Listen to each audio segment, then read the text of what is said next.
Chapter 5. A pilot project is born.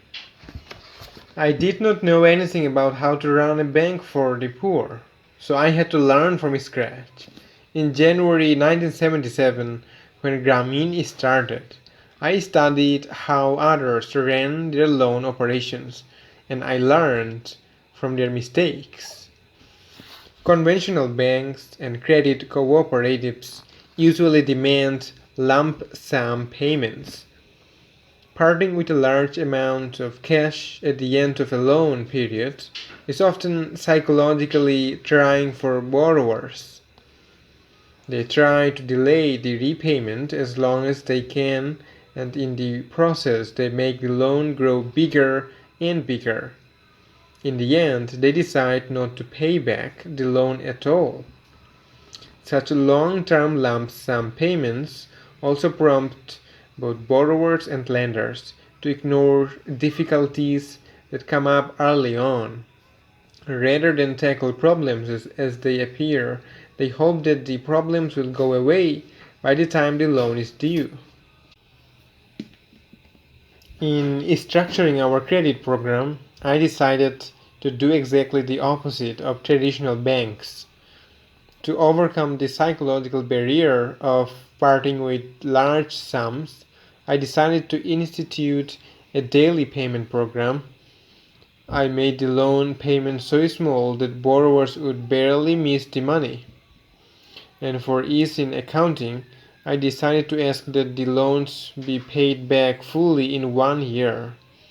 Thus, a 365 taka loan could be paid at the rate of 1 taka a day over the course of 1 year. To most of those who will read this book, a taka a day may seem like a laughable sum, but it does produce steady incremental gains. The power of the daily taka reminds, so here taka is spelled T-A-K-A, taka. The power of daily taka reminds me of the clever prisoner who was condemned to death. Brought before the king on his execution day, the prisoner was granted one last wish. He pointed to the chessboard at the right of the king's throne and said, "I wish only for a single grain of rice on one square of the chessboard, and that grain be doubled for each succeeding square." "Granted," said the king, who could not fathom the power of geometrical progression.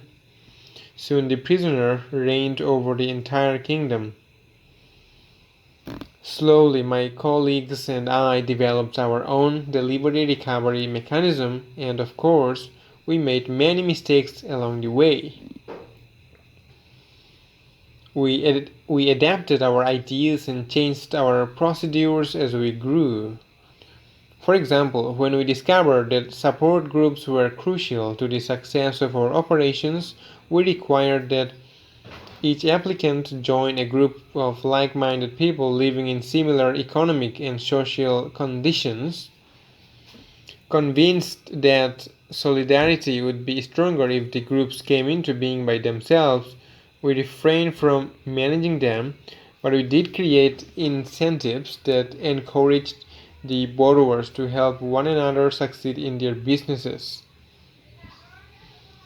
Group membership not only creates support and protection but also smooths out the erratic behavior patterns of individual members, making each borrower more reliable in the process.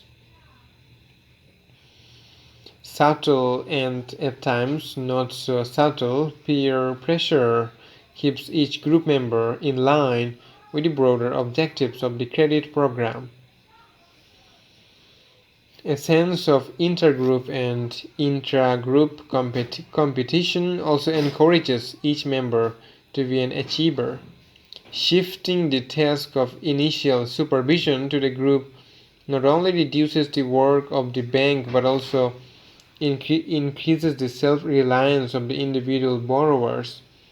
Because the group approves the loan request of each member, the group assumes moral responsibility for the loan. If any member of the group gets into trouble, the group usually comes forward to help. In Jovra, we discovered that it is not always easy for borrowers to organize themselves into groups. A prospective borrower first has to take the initiative and explain how the bank works to a second person. This can be particularly difficult for a village woman. She often has a difficult time convincing her friends who are likely to be terrified, skeptical, or forbidden by their husbands to deal with money. But eventually, a second person, impressed by what Grameen has done for another household, will take the leap of joining the group. Then the two will go out and seek out a third member, then a fourth and a fifth. Once the group of 5 is formed, we extend loans to 2 members of the group. If these 2 repay regularly for the next 6 weeks, 2 more members may request loans. The chairperson of the group is normally the last borrower of the 5, but often, just when the group is ready, one of the 5 members changes her mind, saying, "No, my husband won't agree. He doesn't want me to join the bank." So the group falls back to 4, or 3, or sometimes back to 1. And that one has to start all over again. It can take anywhere from a few days to several months for a group to be recognized or certified by Grameen Bank. To gain recognition, all the members of a group of 5 prospective borrowers have to present themselves to the bank, undergo at least 7 days of training on our policies, and demonstrate their understanding of those policies in an oral examination administered by a senior bank official. Each of the members must be individually tested. The night before her test, a borrower often gets so nervous that she lights a candle in a saint's shrine and prays to Allah for help. She knows that if she fails, she will let down not only herself but also the others in her group. Though she has studied, she worries that she will not be able to answer the questions about the duties and responsibilities of a Grameen Bank member. What if she forgets?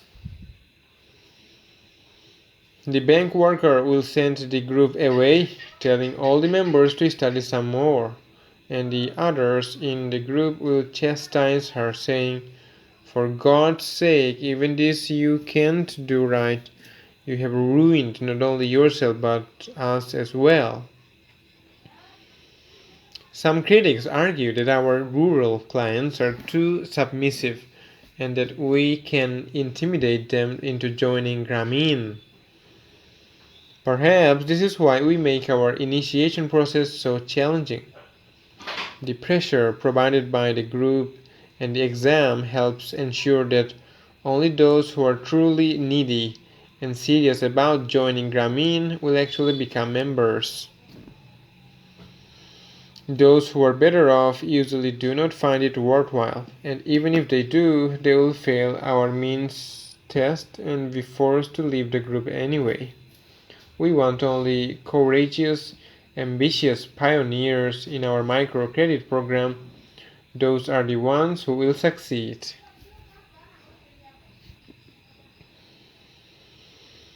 Once all members pass the exam, the day finally comes when one of them asks for a first loan, usually about $25 in the 80s. How does she feel? Terrified. She cannot sleep at night. She struggles with the fear of failure or the fear of the unknown. The morning she is to receive her loan, she almost quits. $25 is simply too much responsibility for her. How will she ever be able to repay it? No woman in her extended family has ever had so much money. Her friends come around to reassure her, saying, "Look, we all have to go through it. We will support you. We are here for just that. Don't be scared. We will all be with you." When she finally receives the $25, she is trembling. The money burns her fingers. Tears roll down her face. She has never seen so much money in her life. She never imagined it in her hands.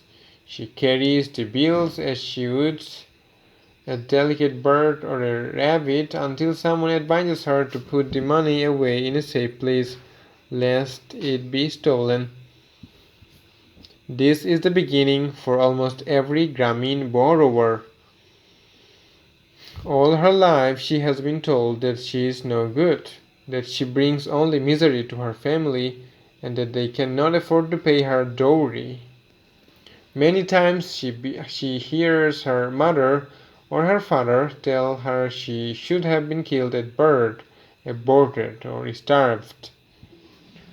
To her family, she has been nothing but another mouth to feed, another dowry to pay. But today, for the first time in her life, an institution has trusted her with a great sum of money. She promises that she will never let down the institution or herself. She will struggle to make sure that every penny is paid back. Early on, we encouraged our borrowers to build up savings that they could fall back on in hard times or use for additional income generating opportunities. We required all borrowers to deposit 5% of each loan in a group fund. They understood this tactic as being similar to the Bengali custom of musti chal, handful of rice, where a housewife puts away small amounts of rice every day to slowly build up a substantial reserve. Any borrower can take an interest-free loan from the group fund, provided that all the other members of the group approve of the amount and its uses and that the loan does not exceed half of the fund's total. In thousands of cases each year, loans made to our members from their group funds stave off seasonal malnutrition, pay for medical treatments, purchase school supplies, recapitalize businesses affected by natural disasters, and finance modest but dignified family burials. As of 1998, the total amount in all the group funds exceeded $100 million, more than the net worth of all but a handful of Bangladeshi companies. If an individual is unable or unwilling to pay back her loan, her group may become ineligible for larger loans in subsequent years until the repayment problem is brought under control. This creates a powerful incentive for borrowers to help each other solve problems and, even more important, to prevent problems. And this happens all under Grameen 2 group fund has been replaced by individual savings. Groups can also request help from other groups in their center, a federation of up to 8 groups in a village that meets weekly with a bank worker at a predetermined place and time. A center chief, a group chairperson who is elected by all members to manage the center's affairs, helps solve any problems that a group is unable to handle on its own and works closely with the bank worker assigned to the center. The chief also plays an active role in screening loan requests. When a member makes a formal loan request during a meeting, the bank worker will normally ask the group chairperson and the center chief whether they support the loan proposal, both the amount and its purpose.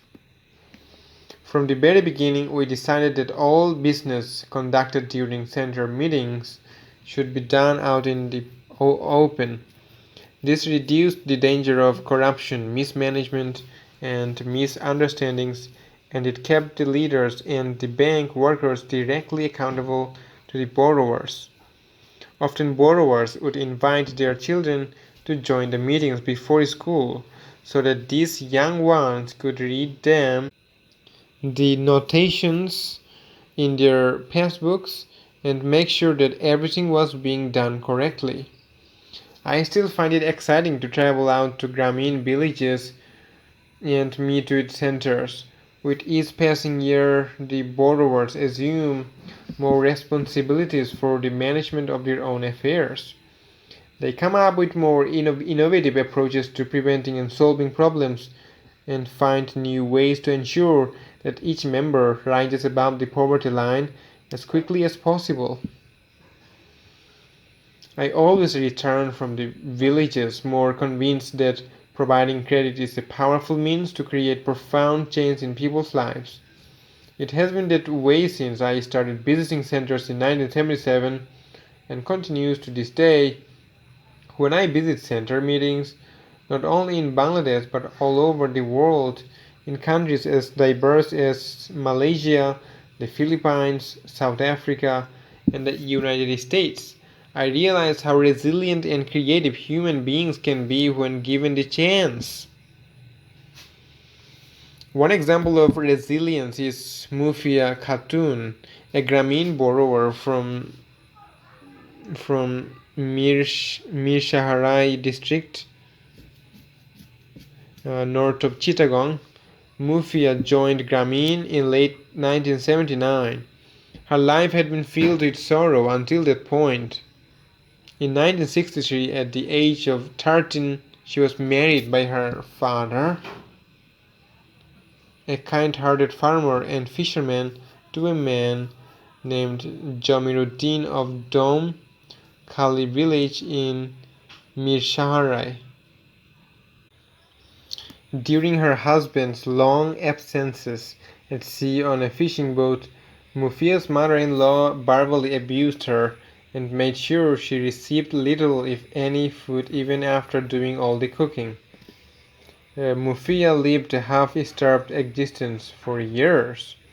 When her husband returned home, he often beat Mufia. Occasionally her father, who lived a few miles away, tried to protect her, but his efforts made no lasting impact on how she was treated. Mufia became pregnant 3 times during these years, but one child died shortly after birth and she was unable to carry the other two to term.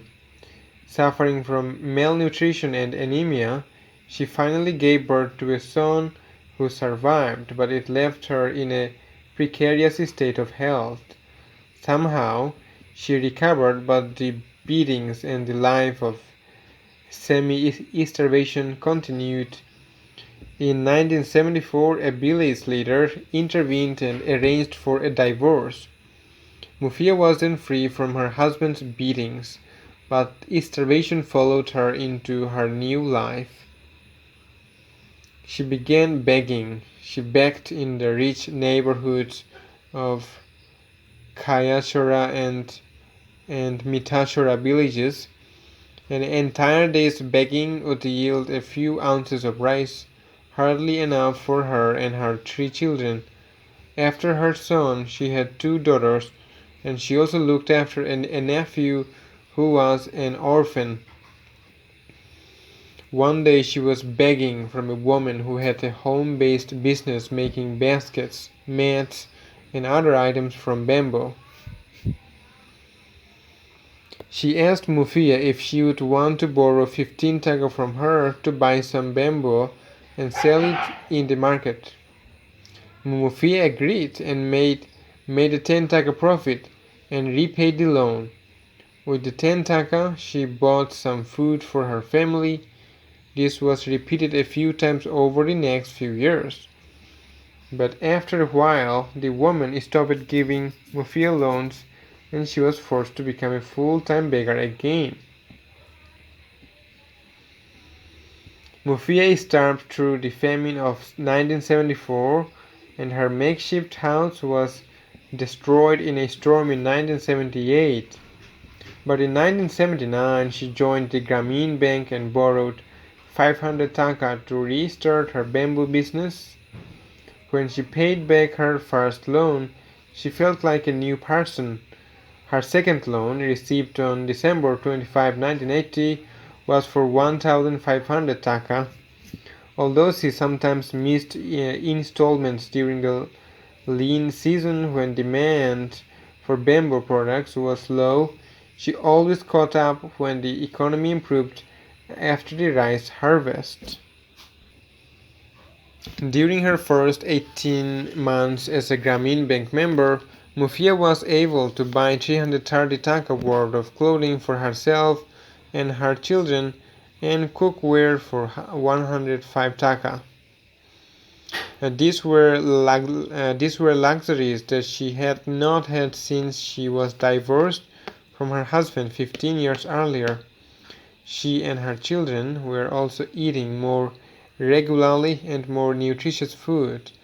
Meat was never an option, but vegetables were more common, and occasionally she bought dried fish in the market as a treat. Mufia is one of thousands of former beggars who are now living a dignified life because they were able to access loans from Grameen Bank. To help inexperienced borrowers like Mufia, we have always tried to simplify our lending operations. Today, we have distilled our repayment mechanism to the following formula. Loans last 1 year. Installments are paid weekly. Repayments starts 1 week after the loan.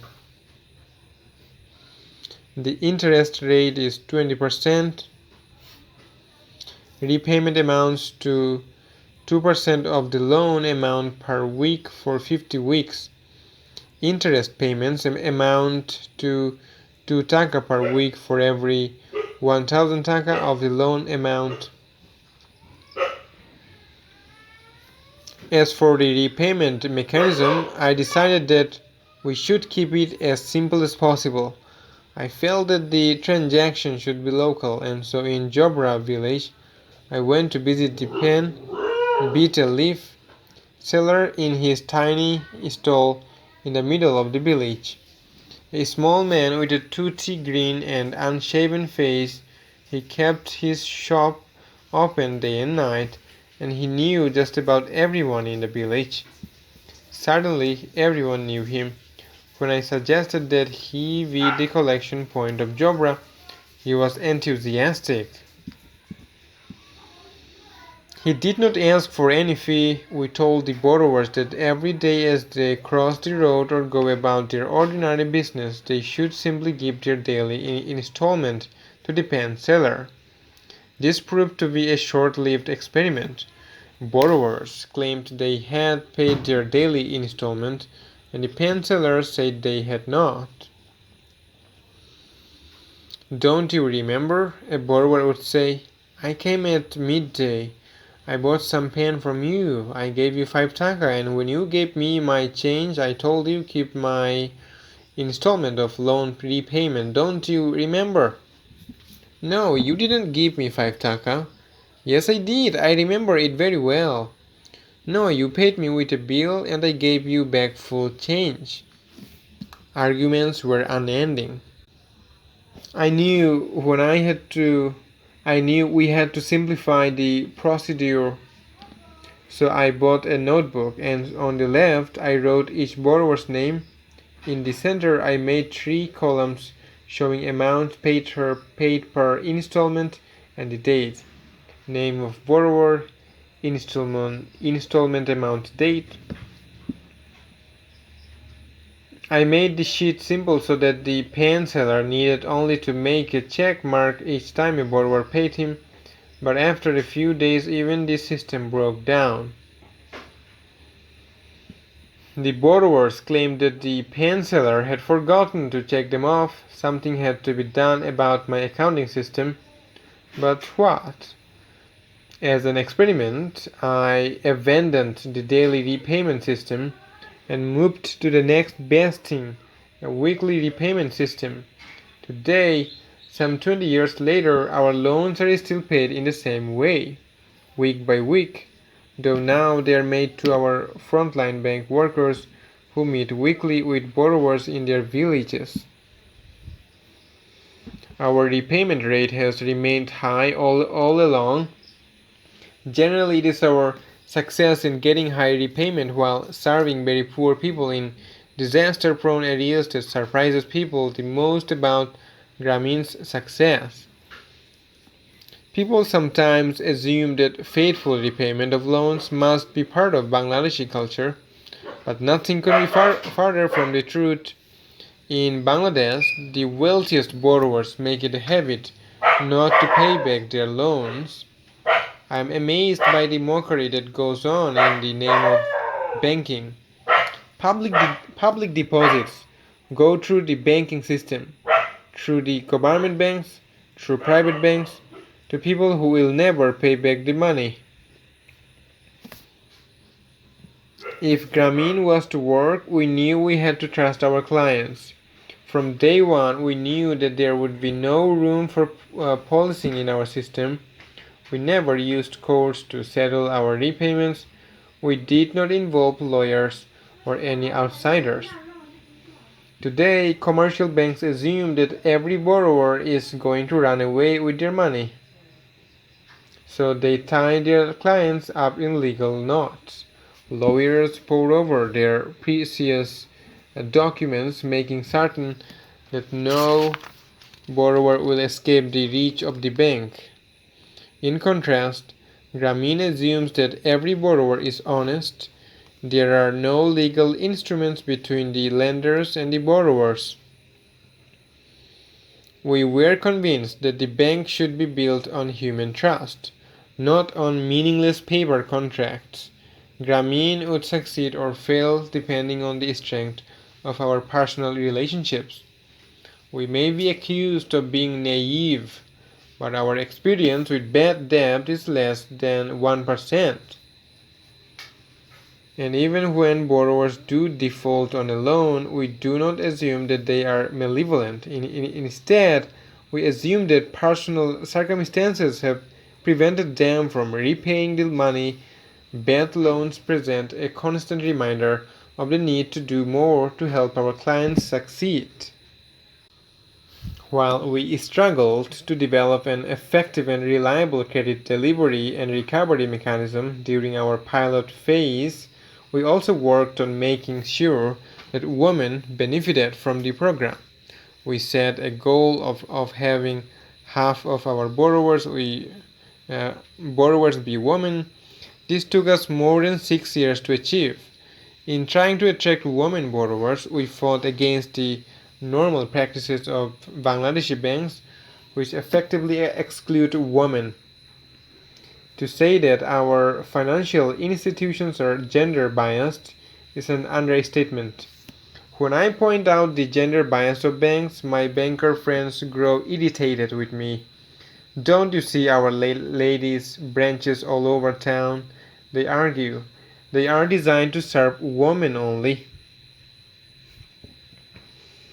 Yes, I answer. I see them, and I also see the idea behind them. You want to get women's deposits. That is why you make ladies' branches. But what happens when one of the ladies wants to borrow money from you? In Bangladesh, if a woman, even a rich woman, wants to borrow money from a bank, the manager will ask her, "Did you discuss this with your husband?" And if she answers yes, the manager will say, "Is he supportive of your proposal?" If the answer is still yes, he will say, "Would you please bring your husband along so that we can discuss it with him?" But no manager would ever ask a prospective male borrower whether he has discussed the idea of a loan with his wife or whether he would bring his wife along to discuss the proposal. It is not by chance that women constituted less than 1% of all the borrowers in Bangladesh prior to Grameen. The banking system was created for men. It was my anger about this situation that initially prompted me to commit to having at least 50% of our experimental project loans granted to women. But we soon discovered new socio-economic reasons to focus on women. The more money we lend to poor women, the more I realized that credit given to a woman brings about change faster than when given to a man. In Bangladesh, hunger and poverty are more women's issues than men's. Women experience hunger and poverty more intensely than men. If one of the family members has to starve, it is an unwritten law that it will be the mother. The mother will also suffer the traumatic experience of not being able to breastfeed her infant during the times of famine and scarcity. Poor women in Bangladesh have the most insecure social standing. A husband can throw his wife out any time he wishes. He can divorce her merely by repeating, I divorced thee 3 times, and if he does, she will be disgraced and unwanted in her parents' house. Despite these adversities, it is evident that destitute women adapt quicker and better to the self-help process than men. Though they cannot read or write and have rarely been allowed to step out of their homes alone, poor women see farther and are willing to work harder to lift themselves and their families out of poverty. They pay more attention, prepare their children to live better lives, and are more consistent in their performance than men. When a destitute mother starts earning an income, her dreams of success invariably center around her children. A woman's second priority is the household. She wants to buy utensils, build a stronger roof, or find a bed for herself and her family. Man has an entirely different set of priorities. When a destitute father earns extra income, he focuses more attention on himself. Thus money entering a household through a woman brings more benefits to the family as a whole. If the goals of economic development include improving the general standard of living, reducing poverty, creating dignified employment opportunities, and reducing inequality, then it is natural to work through women. Not only do women constitute the majority of the poor, the underemployed, and the economically and socially disadvantaged, but they more readily and successfully improve the welfare of both children and men. Studies comparing how male borrowers use their loans versus female borrowers consistently show this to be the case. It was not easy to focus our efforts almost exclusively on lending to women. The first and most formidable opposition came from the husbands, who generally wanted the loans for themselves. The religious leaders were very suspicious of us, and the moneylenders saw us as a direct threat to their authority in the village. These objections I had expected, but what surprised me was to hear educated civil servants and professionals arguing against us. They contended that it made no sense to lend money to women while so many men were jobless and without income. Or they argued that women would only pass the loans on to their husbands and would wind up even more exploited than they were before. One official of our central bank even wrote me a menacing letter demanding that I explain fully and immediately why a high percentage of your borrowers are women. Curiously, my reply asking whether the central bank had ever asked the other banks in the country why they have such a high percentage of male borrowers went unanswered. In the beginning, we were unsure how to attract women borrowers. Bengali women rarely, if ever, borrow money from banks.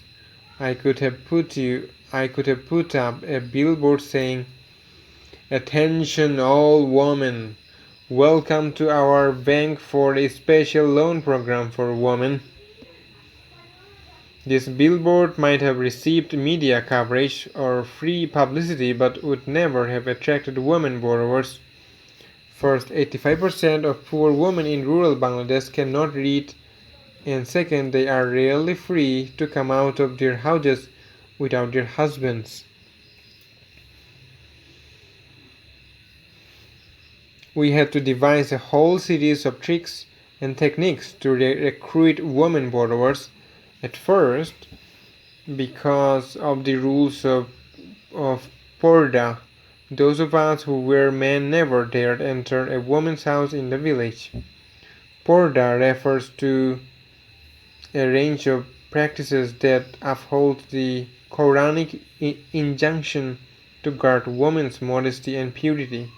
In its most conservative interpretation, Porda forbids women to leave their homes or to be seen by any man except their closest male relatives. In rural villages like Jobra, Porda is colored by beliefs in spirits that predate Islam. Such beliefs are usually perpetuated by the village pseudo-mullahs who teach religious primary schools or maktabs and interpret Islam for the villagers. Though these men are looked on as religious authorities by the illiterate villagers, many of them have a low degree of Islamic education and do not always base their teachings on the Quran. Even where Purda is not strictly observed, custom, family, tradition, and decorum combine to keep relations between women and men in rural Bangladesh extremely formal. So when I would go to meet with village women, I never asked for a chair or any of the bowing, V-O-W-I-N-G, bowing, and scrapping that usually accompanies figures of authority. Instead, I would try to chat as informally as possible. I'd say funny things to break the ice or compliment a mother on her children. I also warned my students and co-workers against wearing expensive dress or fancy saris. Instead of asking to enter a woman's house, I would stand in a clearing between several houses so everyone could see me and observe my behavior. Then I would wait while one of my female students entered the appointed house and introduced me. This go-between would then bring me any questions the woman might have.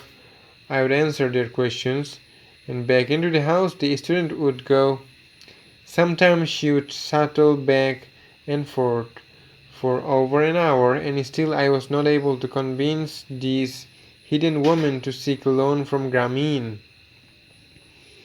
But I would come back the next day, and again the go-between would shuttle back and forth between the village woman and me. We wasted a lot of time with the student having to repeat everything I said and all the questions of the village woman. Often our go-between could not catch all my ideas or the woman's questions would get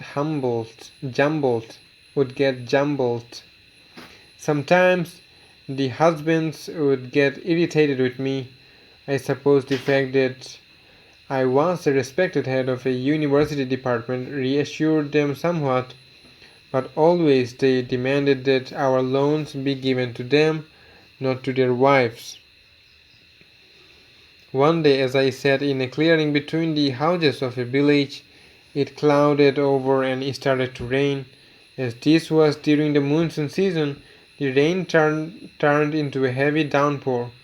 The woman in the house sent an umbrella out so I could cover myself. I was relatively dry, but the poor go-between got rained on every time she shuttled back and forth between me and the house. As the rain increased, one of the elder women in the house said, Let the professor take shelter next door. There is no one there. That way the girl won't get wet. The house was a typical rural Bengali hut, a tiny room with a dirt floor and no electricity, chair or table. I sat alone on the bed in the dark and waited. Wonderful smells of simmering atop rice, shipped SEEPED, sipped into the hut from next door.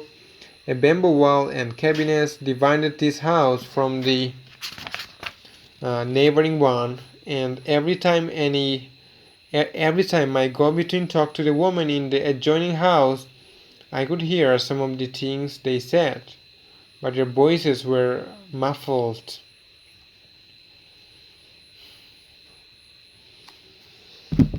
And every time the go-between would return to tell me what they had said, the woman next door would crowd against the bamboo divide to hear my answers.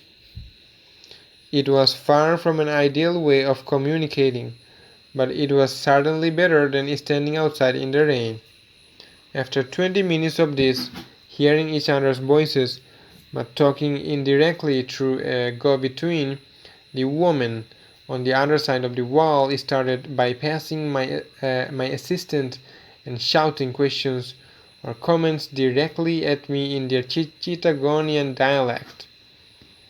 As my eyes grew accustomed to the darkness, I could make out human shapes staring at me through the cracks in the partition.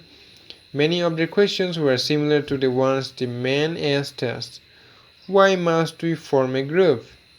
Why not an individual loan to me right now? There were about 25 women peeking at me through the cracks in the bamboo when suddenly the pressure on the partition grew too great and part of it collapsed. Before they knew what had happened, the women were sitting in the room listening and talking directly to me. Some hid their faces behind a veil, V-E-I-L, behind the veil. Others giggled and were too shy to look at me directly. But we had no more need of someone to repeat our words. That was the first time I spoke with a group of Jobra women indoors. Your words frighten us, sir. Your words frighten us, sir, one woman said, hiding her face with the end of her sari. Money is something that only my husband handles, said another, turning her back to me so I could not look at her directly. Give the loan to my husband. He handles the money. I've never touched any and I don't want to, said the third. I wouldn't know what to do with money, said the woman who sat closest to me but averted her eyes. No, not me. We have no use for money, said an elderly woman. We have all had enough trouble with dowry payments, and we don't want another fight with our husbands. Professor, we just don't want to get into more trouble. It was easy to see the crushing effects of poverty and the abuse in these faces. As they had no power over anyone else, their husbands would vent their frustrations on these women by beating them. In many ways, the women were treated like animals. I knew that marital violence was a terrible problem and understood why none of these women wanted to get involved in an area reserved traditionally for men, the control of cash. Still, I tried my best to encourage them not to be afraid. Why not borrow? It would help you to start earning money. No, we cannot take your money. Why not? If you invest it, you can earn money and use the profits to feed your children and send them to school. No, when my mother died, the last advice she gave me was never to borrow from anybody, so I can't borrow. Yes, your mother was a wise woman. she gave you the right advice. But if she were alive today, she would advise you to join Grameen. When she was alive, there was no Grameen project. She didn't know anything about this experiment. Back then, there was only one source she could borrow from, the moneylender, and she was advising you rightly not to go to him because he charges 10% interest per month or more. But if your mother had known about us, she would definitely have recommended that you join us and make a decent living for yourself. I had heard their arguments so many times that I had ready answers, but it was difficult to persuade these frightened creatures. They had never interacted with any institution in their lives. Everything that I offered them was strange and threatening. Progress was slow that day, very slow, as it was slow on many that followed. My students and I tramped around the village all through the monsoon and through the month of Ashar, when people eat lush leafy greens such as kalmi, puishak, or kochushak, a sort of long asparagus which acquires a delicate flavor and texture when boiled. My favorite smell came from the delicious kochushak as it simmered with bay leaves, ground cumin, and turmeric in the village. Very early on in the process of trying to convince women to become Grameen Bank borrowers, we realized that having female bank workers made the job a great deal easier. The process of breaking down fear was always my greatest challenge, and it was made easier by the careful work and gentle voices of my female workers. Still, results were slow in coming. At the end of every day, I would debrief my students, debrief, DEVRIEF. I would debrief my students. Often women workers would come with the names of potential borrowers jotted down on the back of cigarette packs. As a result, I hired 3 young women to work in our pilot project, Nurjahan Begum and Jannat Kuanin, 2 recent graduates of the university, and Priti Rani Borua, who lived in the Buddhist section of Jofra and had only a ninth grade education. These female workers found it easier to establish a rapport, RAPPORT, a rapport with women in the villages than their male counterparts, but they also faced many obstacles. Indeed, our fight against the ill treatment and segregation of women took place not only on behalf of our borrowers but also on behalf of our own female employees. The nature of a bank worker's job requires that he or she walk alone in rural areas, sometimes for distances as long as 5 miles in each direction. The parents of many prospective female bank workers found this demeaning, even scandalous. Though they might have allowed their daughter to sit behind an office desk, they did not accept her spending her day working in the villages for Grameen. How could the female bank workers get from place to place? Men can ride bicycles in Bangladesh, but it is often considered improper for women to do so. We bought training bikes and held classes to make our women workers confident bike riders. But in some places, the locals would attack them for riding bicycles.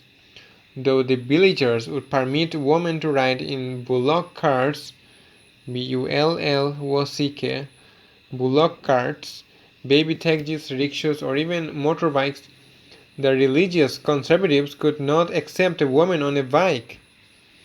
Even today, 25 years later, when 94% of our borrowers are women, our female employees still face hostility and discrimination on a regular basis in the villages where they work. When a female bank worker visits a village for the first time, it is not uncommon for crowds to gather and observe her. She often faces criticism from the villagers who were not used to seeing women anywhere but in the home. We usually try to recruit our women workers when they had just finished their studies and were either waiting to be married or were married with an unemployed husband. Generally, for an unmarried woman, being employed immediately removes some of the family pressure to get married. In addition, having having a job increases her marriage prospects dramatically. She is no longer seen as a burden. Retaining female bank workers has proven very difficult. Typically, if a female Grameen Bank worker gets married, her in-laws exert pressure on her to quit her job. They do not want a decent young woman walking alone around villages. They also worry that she might not be able to defend herself in case of trouble. After her first child, the pressure grows for the female bank worker to quit her job. And then, after the second or third child, the woman often wants to spend more time at home with her children. And the miles of walking that she did as a young woman are not as easy for her. When we announced our pension program in 1994, which included an early retirement option, we were saddened, though not too surprised, that many of our female employees opted to leave Grameen. Often we are criticized in international conferences for not employing enough women. I believe that most of those who attack us do not understand the social reality of Bangladesh. But I admit that their criticisms have encouraged us to redouble our efforts and devise new ways to retain female employees. In fact, in 1997 we celebrated the promotion of one woman to the position of Zonal Manager, ZONAL, Zonal Manager, the most senior field-based position in Grameen. But the loss of many rank and file female employees through retirement since 1994 has been disheartening. The story of Nur Jahan illustrates many of the pressures on her young female workers. Nur Jahan was a graduate student at Chittagong University when we started our Grameen experiment. She was 23 and studying to get her master's degree with honors in Bengali literature. She had lost her father when she was 11. She came from a conservative middle-class family, and her mother wanted her to marry and have children. But after she completed her studies, Nur Jahan rebelled. She was the first woman in her village to receive a master's degree, and she was proud of a job offer she received from a non-governmental organization NGO. She begged her mother to allow her to work, but her mother refused, arguing that girls of good families in Bangladesh are not supposed to work at all. Nur Jahan's brother was willing to let her work for the NGO, but he was concerned about what others in the village would say. So Nur Jahan kept delaying her starting date. The NGO postponed the date 3 times, but finally could not wait any longer, and she lost the job offer. When Grameen offered Nur Jahan a job, her mother and brothers finally relented. Nur Jahan did not tell them that she would have no office and no desk, and that she would spend her days walking through the poorest areas of the poorest villages, talking to beggars and destitute women. She knew they would be horrified and would force her to quit. She began working with us in October 1977, and for as long as her family did not know what Grameen was like, they grudgingly allowed her to work. On her first day, I asked Nurjahan to do a case study of Amazon Amina, a poor woman of Jobra village who had no means of subsistence. I did this for three reasons. First, I believe that the best way to inspire a new worker is to let her see firsthand the real life problems of the poor. I wanted Nurjahan to have her heart touched by the reality of poverty. Second, I wanted to see how Nurjahan would cope, COPE, cope, how Nurjahan would cope. It is not easy to work with the poor and to do so in a way that will positively affect their lives. Nurjahan's master's degree did not ensure that she possessed the inner motivation, confidence, and strength to show these people how to overcome obstacles. Would she be willing to spend time with the destitute, to learn how they live, work, and survive? She had to learn to view her clients as total human beings in need of help and change. She had to establish an easy and fear-free interaction with the poor and find out everything there was to know about her borrowers' lives and difficulties. Thus, on Nurjahan's first day, I pulled her aside and said, "Try to speak with Amazon Amina alone. Try to touch her and to understand her mentality. Today, go there with no pen and no paper in order to gain her confidence." Nurjahan went to Jobra with my colleague Asaduzzaman, Asad for short. Nodding toward Asad, Amazon Amina asked Nurjahan, "Is he your husband?" "No," Nurjahan answered. "He's just a colleague." "Why are you coming to see us with a man who is not your husband?" asked Amazon Amina.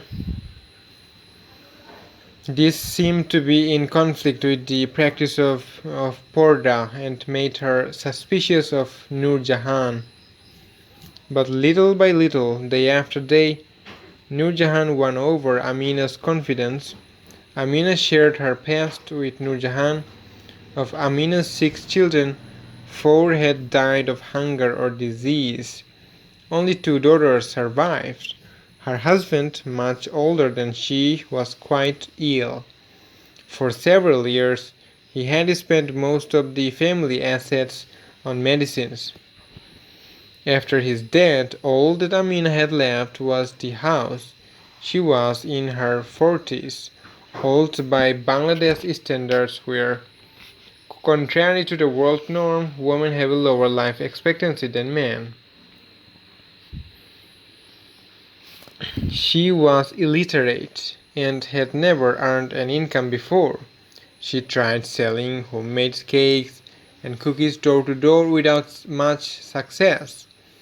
Her in-laws tried to expel her and the children from the house where she had lived for 20 years, but she refused to leave. One day, Amina returned and found her brother-in-law had sold her tin roof and the buyer was now busy removing it. Now the rainy season started and Amina was cold, hungry and too poor to make food to sell. As she had no roof to protect her house, the monsoon destroyed her mud walls.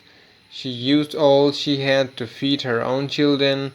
Because she was a proud woman, she only begged in nearby villages. One day when she returned, she found her house had collapsed, and she started screaming, "Where is my daughter? Where is my baby?" She found her older child dead under the rubble of her house. When Nurjahan first met with her in 1976, Amazon Amina held her only surviving child in her arms. She was heartbroken and desperate. There was no question of any moneylender, much less a commercial bank, giving her credit, but with Grameen loans she bought bamboo to make baskets. Amina remained a borrower to the end of her days. Now her daughter is a member of Grameen. Through her experience with Amina and many such fragile cases, it became clear to me that Nurjahan had a special gift for dealing with the poor. I was very pleased to have her on my team of workers. Then one day, Nurjahan's sister-in-law's brother came to give Nurjahan some family news. When he arrived at our office, he saw that it was only a tin-roofed shack with no telephone, toilet, or running water. He was shocked. This was not at all the image he had of a commercial bank. The office manager, Assad, told Nurjahan's in-law that she was out in the field. The man went and found Nurjahan seated on the grass under a tree talking to some village woman. He was astonished. Nurjahan was so embarrassed that she lied and told him that that day was a special situation and begged him not to tell her mother what he had seen, but he did. At first, Nurjahan's mother was furious. Like most conservative Bengali Muslims, she felt that her daughter should hide indoors, observing the custom of Porda. She could not imagine Nurjahan working under the open sky or that such work was decent and becoming to a respectable woman. But eventually, once Nurjahan told her mother the truth and explained her deep desire to help the poor, her mother relented. Today, she is a big supporter of Grameen. One day I asked Nurjahan to make a presentation about Grameen at a cultural festival. She wants to travel to the town of Kumilla with two junior female bank workers. And because the trip from Chittagong to Kumilla is not dangerous, I did not make any provision for a male colleague to accompany them. This was not insensitive on my part. I felt that my workers ought to fend for themselves.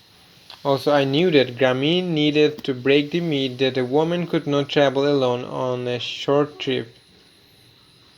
Though she did not show it, Nurjahan was furious with me for not placing her in the care of a man who would arrange the travel plans and take care of all the details of the road.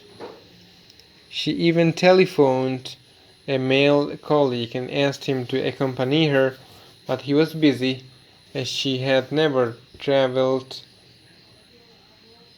alone before. She prayed to Allah to give her strength and courage, and away she went. The show in Kumilla was a great success. Now Nurjahan travels everywhere she pleases without difficulty. She is one of the three general managers of the Grameen Bank and heads our training division, where she helps hundreds of our future young bank workers to become self-reliant. This is the end of chapter 5. Now you have heard how amazing this chapter is. There are so many struggles in their process. They were all fighting against the odds.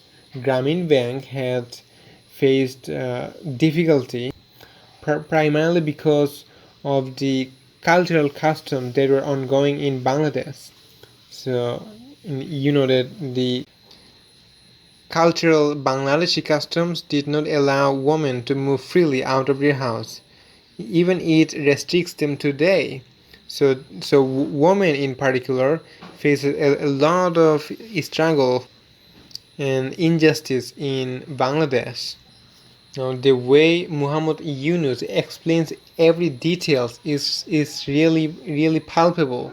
So their struggle, their suffering, the suffering their members had is really palpable, and the determination of Grameen Bank is really an inspiring lesson for many. Despite cultural barriers, they had managed to convince many illiterate women and their husbands to join Grameen Bank, which truly improved lives of countless families. Most importantly, Professor Muhammad Yunus explains every details with so easy to understand explanations that any English reader can grasp and draw pictures of the situation, what was actually going on. So hopefully listeners, I hope you have learned a lot of lesson from this chapter 5. A pilot project is born. On the next episode, I will read the next chapter, chapter 6, expanding beyond Jobra into Tangail. But until then, thanks for your curiosity to learn more.